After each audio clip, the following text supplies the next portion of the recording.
Remote and vast, this is the landscape that surrounds Canada's northern communities.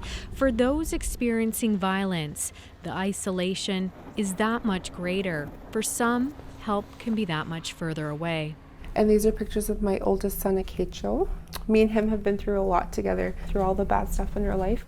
This is my dad and my son Eli and Akacho. In her living room in Aklavik, Northwest Territories, Clarissa Gordon is far from her former abuser. These images bring back some of those memories. While pregnant, she was assaulted in front of her 6-year-old son in Yellowknife. He was like, Mom, he was like, I got really scared. I thought he was going to kill you. And he started crying. And he said, he's like, I can't lose you. And it was at that moment when I was like, what am I doing? She worried if she stayed, her fear would continue. She ended up in Aklavik, far enough to feel safe. I had to change everything if I wanted a different life. Leaving can be even more difficult for some women.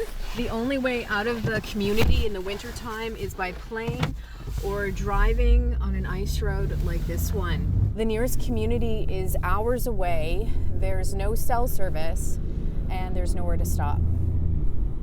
1 in 3 people in the territories is more than 100 kilometers away from a shelter.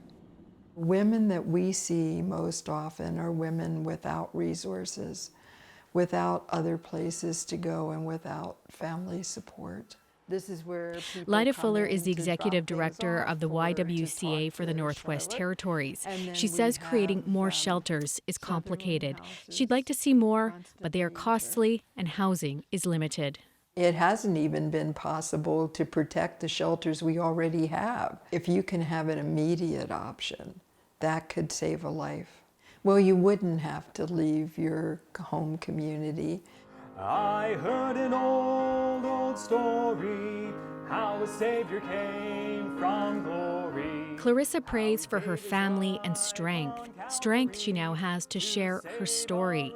Now, in a healthy relationship, she's hopeful about the future.